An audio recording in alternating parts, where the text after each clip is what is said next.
Ya, sementara itu pemirsa, KPK menetapkan Bupati Pemalang Anom Widiantoro sebagai tersangka usai operasi tangkap tangan di sejumlah lokasi. Ya, Anom ini diduga melakukan pemerasan kepada bawahannya hingga hampir 2 miliar rupiah.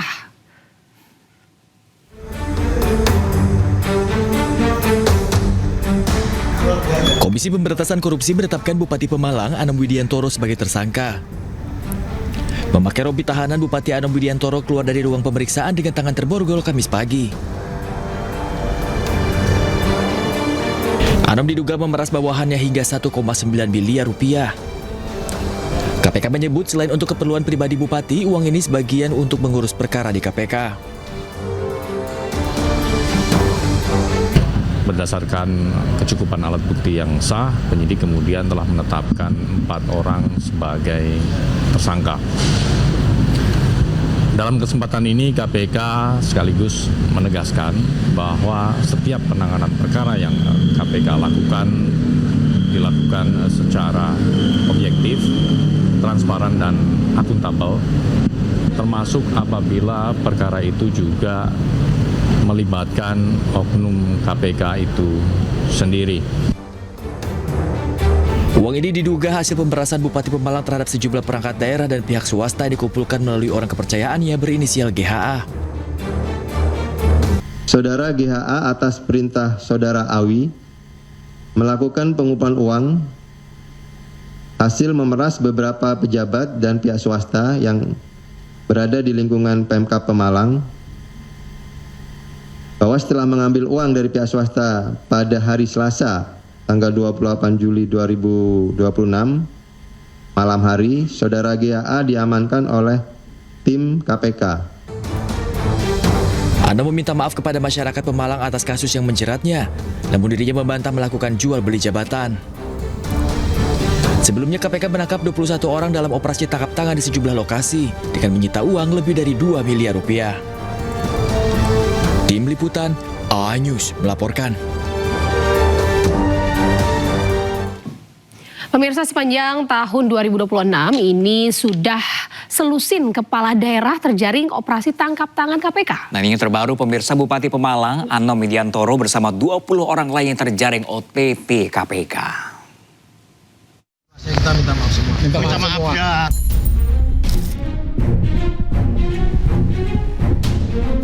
Mengenakan rompi oranye dan tangan terborgol, Bupati Pemalang Anom Widiantoro minta maaf. Anom keluar dari gedung KPK bersama 3 orang lainnya dikawal ketat penyidik KPK dan polisi dijebloskan ke tahanan. Bupati Pemalang Anom Widiantoro ditetapkan sebagai tersangka usai terjaring operasi tangkap tangan bersama 20 orang lainnya di Jakarta, Pemalang, dan Purworejo. Anom diduga melakukan pemerasan melalui orang kepercayaannya ke sejumlah perangkat daerah maupun rekanan swasta.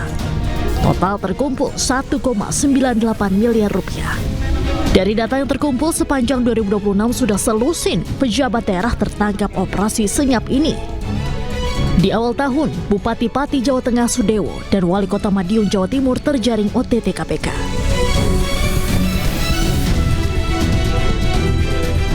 Sementara bulan Maret, 3 pejabat daerah kembali terjaring, yakni Bupati Pekalongan, Bupati Rejang Lebong, dan Bupati Cilacap.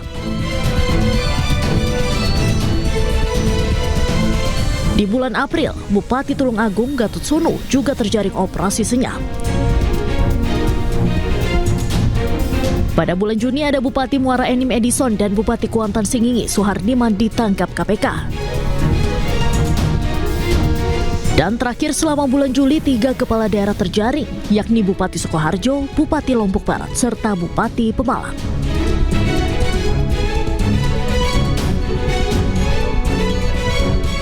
Ini artinya rata-rata 2 kepala daerah tiap bulannya terjaring OTT KPK. Kasus terakhir, tertangkapnya Bupati Pemalang menambah daftar panjang kepala daerah terjaring operasi tangkap tangan KPK. Jabatan kepala daerah rentan terhadap tindak pidana korupsi pernah diungkap jubir KPK Budi Prasetyo. Mahalnya ongkos politik dalam pemilihan kepala daerah menjadi penyebab terbesar. Tim Liputan A-News melaporkan. Mantan Wakapolri Komjen Purnawirawan Ugro Seno penuhi panggilan klarifikasi Korps Pemberantasan Tindak Pidana Korupsi Polri. Ya, klarifikasi ini terkait dengan penyelidikan dugaan korupsi pengadaan hibah lahan sekolah polisi wanita periode 2010 sampai dengan 2014.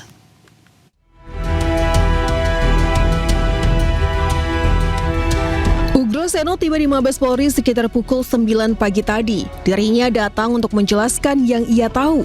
Ia mempertanyakan dasar hukum penyelidikan kebijakan yang sudah lewat lebih dari 15 tahun. Nama Ugroseno dikaitkan dalam kasus ini lantaran menjabat sebagai Kepala Lembaga Pendidikan dan Pelatihan Polri saat proses hibah dan pengadaan lahan berlangsung pada 2011. Ugroseno menegaskan dirinya hanya melanjutkan kebijakan yang sudah ada. Kalau 2011 kan berarti harus ada hasil pemeriksaan Irwasum, iya kan? Tapi dasarnya di situ pakai LI, laporan informasi. Nah, kalau dugaan tidak pidana, kalau internal Polri, ya harusnya berangkatnya dari Irwasum memeriksa biasanya gitu kan. BPK juga tidak ada temuan. BPK menilai Polri mulai 2011 pun WTP, wajar tanpa pengecualian. Nah ini 2011 bisa dicari pakai LI.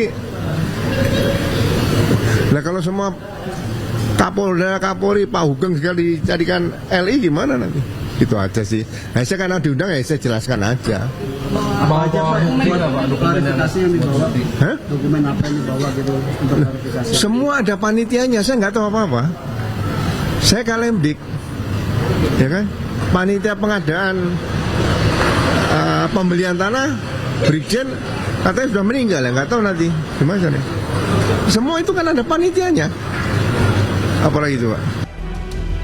Klarifikasi tersebut terkait penyelidikan dugaan korupsi pengadaan hibah lahan sekolah polisi wanita periode 2010 hingga 2014. Dari Jakarta, Tim Liputan iNews melaporkan. Pemirsa, aksi unjuk rasa puluhan mahasiswa di Patung Kuda Gambir, Jakarta Pusat diwarnai ketegangan saat petugas memadamkan ban bekas yang dibakar pengunjuk rasa. Dalam aksinya, mahasiswa mendesak pelaku pelanggaran berat HAM di tanah Papua, terutama di Kabupaten Intan Jaya, ini ditindak, serta meminta agar militer segera ditarik. Sabar, Bos, ikuti. Oke. Pembakaran bahan bekas dalam aksi unjuk rasa yang digelar mahasiswa di kawasan Bundaran Patung Kuda Gambir, Jakarta Pusat, langsung dipadamkan petugas kepolisian. Ketegangan mereda saat massa mahasiswa diizinkan untuk berorasi dan menyampaikan aspirasinya. Dalam tuntutannya, massa yang menamakan diri Gerakan Pelajar Mahasiswa Intan Jaya mendesak agar pelaku pelanggaran HAM berat segera ditangkap dan diadili, serta meminta agar aparat militer di Papua ditarik. Mahasiswa mengancam akan kembali berunjuk rasa dengan jumlah massa lebih besar jika tuntutan mereka tidak dipenuhi.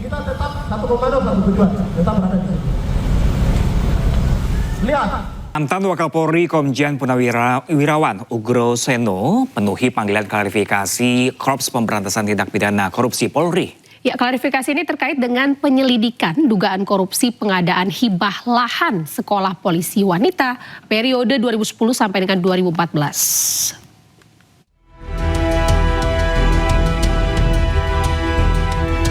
Ugroseno tiba di Mabes Polri sekitar pukul 9 pagi tadi. Dirinya datang untuk menjelaskan yang ia tahu. Ia mempertanyakan dasar hukum penyelidikan kebijakan yang sudah lewat lebih dari 15 tahun.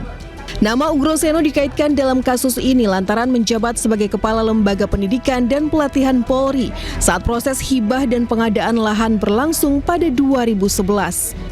Ugroseno menegaskan dirinya hanya melanjutkan kebijakan yang sudah ada. Kalau 2011 kan berarti harus ada hasil pemeriksaan Irwasum, iya kan? Tapi dasarnya di situ pakai LI, laporan informasi. Nah, kalau dugaan tidak pidana, kalau internal Polri, ya harusnya berangkatnya dari Irwasum memeriksa biasanya gitu kan. BPK juga tidak ada temuan. BPK menilai Polri mulai 2011 pun WTP, wajar tanpa pengecualian. Nah ini 2011 bisa dicari pakai LI. Nah kalau semua Kapolda, Kapolri, Pak Hugeng sekali dicarikan LI gimana nanti? Itu aja sih. Nah, saya karena diundang ya saya jelaskan aja. Apa aja Pak? Klarifikasi yang dibawa? Hah? Dokumen apa yang dibawa gitu untuk klarifikasi? Semua ada panitianya, saya nggak tahu apa-apa. Saya Kalemdik, ya kan? Panitia pengadaan pembelian tanah, Brigjen katanya sudah meninggal ya, nggak tahu nanti gimana nih. Semua itu kan ada panitianya. Apalagi itu Pak? Klarifikasi tersebut terkait penyelidikan dugaan korupsi pengadaan hibah lahan sekolah polisi wanita periode 2010 hingga 2014. Dari Jakarta, Tim Liputan iNews melaporkan. Pemirsa, aksi unjuk rasa puluhan mahasiswa di Patung Kuda Gambir, Jakarta Pusat diwarnai ketegangan saat petugas memadamkan ban bekas yang dibakar pengunjuk rasa. Dalam aksinya, mahasiswa mendesak pelaku pelanggaran berat HAM di tanah Papua, terutama di Kabupaten Intan Jaya, ini ditindak, serta meminta agar militer segera ditarik. Sabar, Bos, ikuti. Oke. Pembakaran bahan bekas dalam aksi unjuk rasa yang digelar mahasiswa di kawasan Bundaran Patung Kuda Gambir, Jakarta Pusat, langsung dipadamkan petugas kepolisian. Ketegangan mereda saat massa mahasiswa diizinkan untuk berorasi dan menyampaikan aspirasinya. Dalam tuntutannya, massa yang menamakan diri Gerakan Pelajar Mahasiswa Intan Jaya mendesak agar pelaku pelanggaran HAM berat segera ditangkap dan diadili, serta meminta agar aparat militer di Papua ditarik. Mahasiswa mengancam akan kembali berunjuk rasa dengan jumlah massa lebih besar jika tuntutan mereka tidak dipenuhi.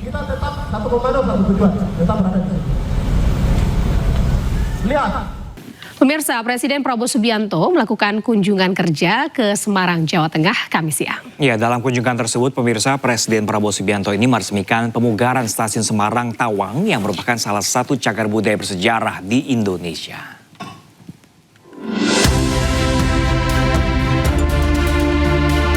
Presiden Prabowo Subianto meresmikan pemugaran bangunan cagar budaya Stasiun Semarang Tawang dalam rangkaian kunjungan kerjanya ke Semarang, Jawa Tengah, Kamis siang. Presiden Prabowo tiba di Stasiun Semarang Tawang pada pukul 11 siang, kemudian menyapa warga dan para penumpang di kawasan Stasiun Tawang sebelum melakukan peresmian. Presiden Prabowo menyampaikan Stasiun Semarang Tawang memiliki nilai sejarah yang sangat kuat. Pemugaran ini dinilai menjadi tonggak penting dalam pelestarian warisan budaya nasional. Menjaga, melestarikan Stasiun Tawang ini tidak hanya menjaga dan melestarikan satu bangunan, tapi juga menjaga identitas dan menjaga memori dan perjalanan sejarah kita.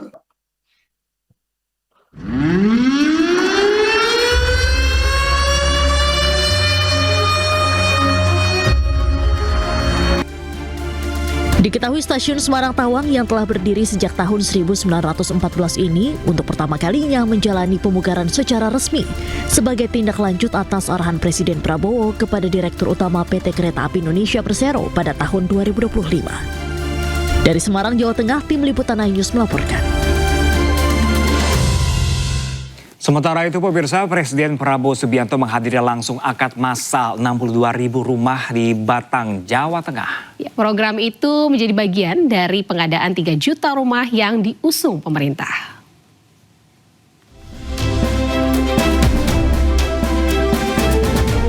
Presiden Prabowo Subianto menghadiri dan menyaksikan langsung akad massal kredit pemilikan rumah atau KPR Sejahtera melalui skema fasilitas likuiditas pembiayaan perumahan di Batang, Jawa Tengah.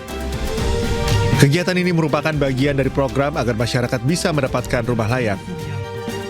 Melalui program ini, pemerintah berupaya terus mengurangi kesenjangan kebutuhan perumahan serta menghadirkan hunian terjangkau serta berkelanjutan bagi keluarga Indonesia. Kita menghendaki seluruh warga Indonesia bisa punya rumah yang layak. Untuk itu kita bekerja keras dengan berbagai program dan kita terus merencanakan dan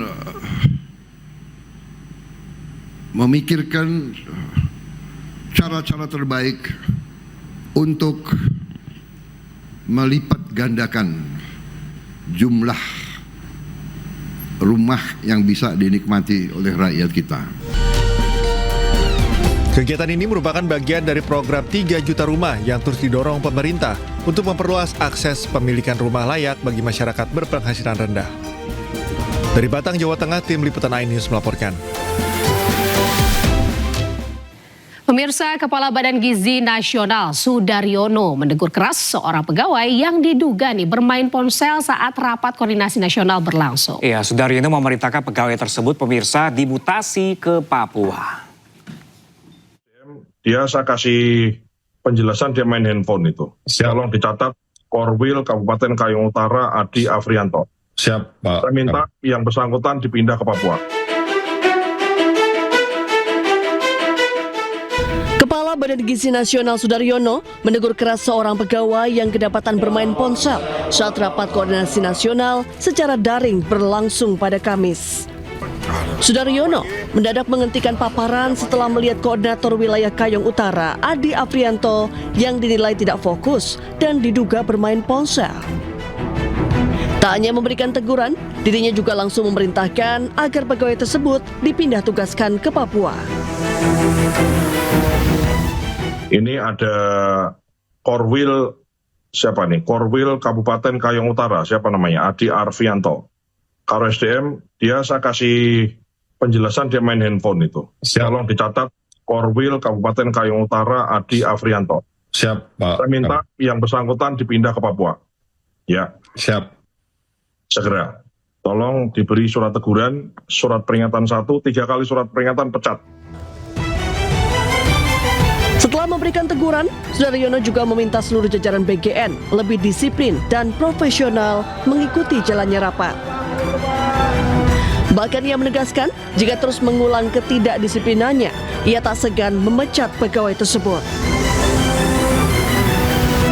Badan Gizi Nasional Sudaryono tengah menyiapkan mekanisme pelaksanaan program makan bergizi gratis di wilayah rawan konflik.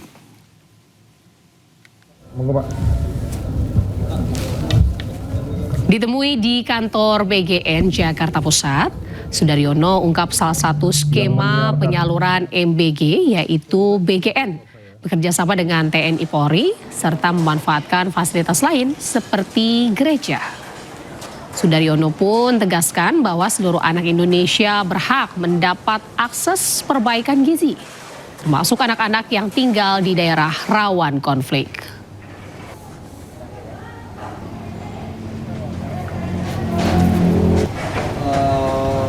Saya tambahkan, ini juga ada misalnya MBG atau makan bergizi bagi anak-anak di daerah rawan konflik. Ini juga sedang kami pikirkan mekanismenya. Ya, ada beberapa piloting yang sudah kita lakukan bekerjasama dengan jajaran TNI dan Polri menggunakan fasilitas, ada gereja dan lain-lain. Karena anak-anak di seluruh manapun, ya, Indonesia dimanapun, khususnya anak-anak yang memang membutuhkan daerah-daerah rawan konflik, daerah yang jauh, itu juga harus mendapatkan akses perbaikan gizi yang memang. Pemirsa, Mahkamah Konstitusi mengabulkan sebagian gugatan uji materi terhadap program makan bergizi gratis. Ya, Mahkamah Konstitusi memerintahkan anggaran program MBG harus dipisahkan dari anggaran pendidikan.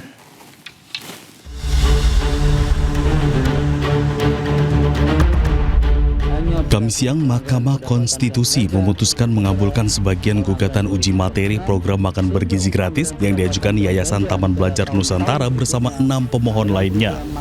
Dalam putusannya, MK memerintahkan anggaran program makan bergizi gratis harus dipisahkan dari anggaran pendidikan paling lambat di APBN 2028. Mahkamah Konstitusi tegaskan makan bergizi gratis bukan bagian dari komponen utama biaya operasional penyelenggaraan pendidikan. Hanya berlaku untuk anggaran pendapatan dan belanja negara tahun anggaran 2026, sehingga untuk anggaran pendapatan dan belanja negara tahun-tahun berikutnya, anggaran program makan bergizi yang bukan merupakan komponen utama pendidikan dipisah atau tidak menjadi bagian dari anggaran operasional penyelenggaraan pendidikan, dan pemisahan dimaksud berlaku paling lambat dalam anggaran pendapatan dan belanja negara tahun anggaran 2028. Pemerintah mengalokasikan anggaran pendidikan 769,1 triliun rupiah atau sekitar 20% APBN di 2025. Dari jumlah tersebut, 223,6 triliun rupiah dialokasikan untuk program makan bergizi gratis bagi peserta didik.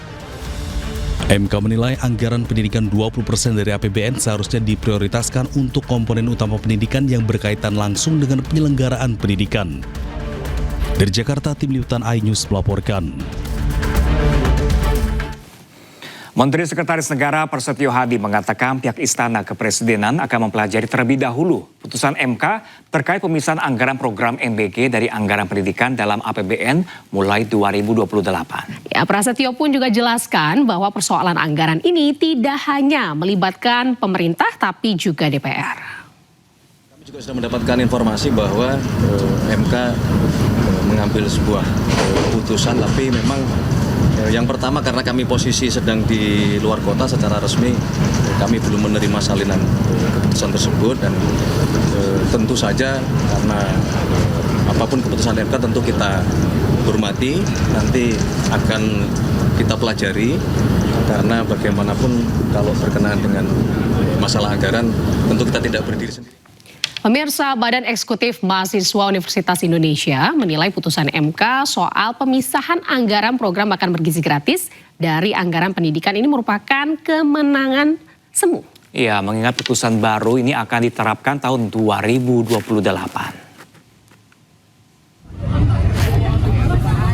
Putusan pemisahan anggaran program makan bergizi gratis dari anggaran pendidikan oleh Mahkamah Konstitusi mendapat kritik dari mahasiswa.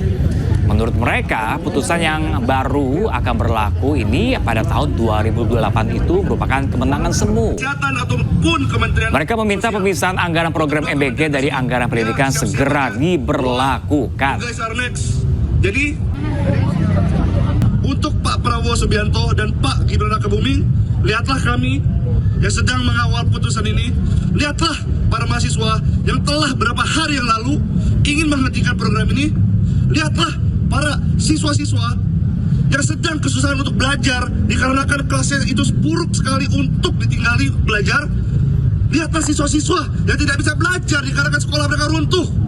Lihatlah anak SD yang di NTT yang telah bunuh diri dikarenakan ia tidak bisa menggunakan alat tulis tersebut. Saya rasa semua orang harus tahu ini merupakan kemenangan. Pemirsa, Presiden Prabowo Subianto melakukan kunjungan kerja ke Semarang, Jawa Tengah, Kamis siang. Ya, dalam kunjungan tersebut, pemirsa, Presiden Prabowo Subianto ini meresmikan pemugaran Stasiun Semarang Tawang yang merupakan salah satu cagar budaya bersejarah di Indonesia.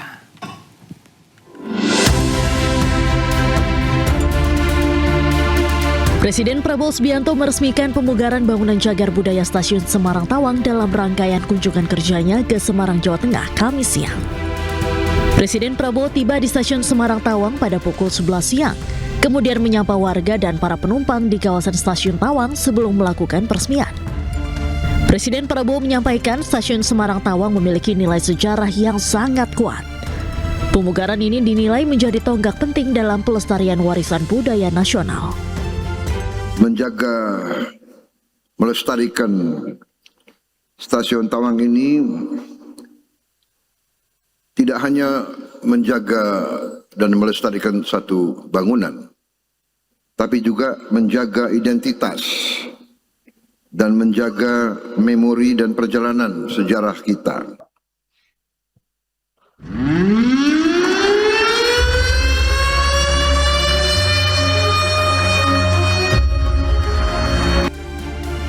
Diketahui Stasiun Semarang Tawang yang telah berdiri sejak tahun 1914 ini untuk pertama kalinya menjalani pemugaran secara resmi sebagai tindak lanjut atas arahan Presiden Prabowo kepada Direktur Utama PT Kereta Api Indonesia Persero pada tahun 2025. Dari Semarang, Jawa Tengah, Tim Liputan iNews melaporkan. Sementara itu pemirsa, Presiden Prabowo Subianto menghadiri langsung akad massal 62.000 rumah di Batang, Jawa Tengah. Ya, program itu menjadi bagian dari pengadaan 3 juta rumah yang diusung pemerintah.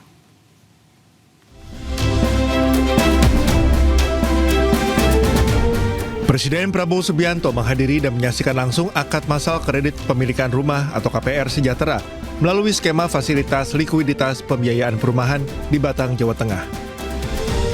Kegiatan ini merupakan bagian dari program agar masyarakat bisa mendapatkan rumah layak. Melalui program ini, pemerintah berupaya terus mengurangi kesenjangan kebutuhan perumahan serta menghadirkan hunian terjangkau serta berkelanjutan bagi keluarga Indonesia. Kita menghendaki seluruh warga Indonesia bisa punya rumah yang layak. Untuk itu kita bekerja keras dengan berbagai program dan kita terus merencanakan dan memikirkan cara-cara terbaik untuk melipat gandakan jumlah rumah yang bisa dinikmati oleh rakyat kita. Kegiatan ini merupakan bagian dari program 3 juta rumah yang terus didorong pemerintah untuk memperluas akses pemilikan rumah layak bagi masyarakat berpenghasilan rendah. Dari Batang, Jawa Tengah, tim Liputan iNews melaporkan. Pemirsa, Kepala Badan Gizi Nasional Sudaryono menegur keras seorang pegawai yang diduga bermain ponsel saat rapat koordinasi nasional berlangsung. Iya, Sudaryono memerintahkan pegawai tersebut pemirsa dimutasi ke Papua. Dia saya kasih penjelasan dia main handphone itu. Tolong dicatat Korwil Kabupaten Kayong Utara Adi Afrianto. Siap, Pak. Saya minta yang bersangkutan dipindah ke Papua.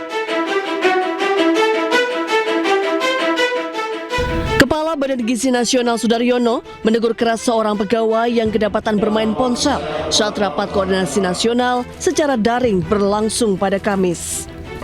Sudaryono mendadak menghentikan paparan setelah melihat koordinator wilayah Kayong Utara, Adi Afrianto, yang dinilai tidak fokus dan diduga bermain ponsel. Tak hanya memberikan teguran, dirinya juga langsung memerintahkan agar pegawai tersebut dipindah tugaskan ke Papua. Ini ada Korwil, siapa nih? Korwil Kabupaten Kayong Utara, siapa namanya? Adi Arfianto. Karo SDM, dia saya kasih penjelasan dia main handphone itu. Tolong dicatat Korwil Kabupaten Kayong Utara Adi Afrianto. Siap, Pak. Saya minta yang bersangkutan dipindah ke Papua. Ya. Siap. Segera. Tolong diberi surat teguran, surat peringatan 1, 3 kali surat peringatan pecat. Setelah memberikan teguran, Sudaryono juga meminta seluruh jajaran BGN lebih disiplin dan profesional mengikuti jalannya rapat. Bahkan ia menegaskan, jika terus mengulang ketidakdisiplinannya, ia tak segan memecat pegawai tersebut.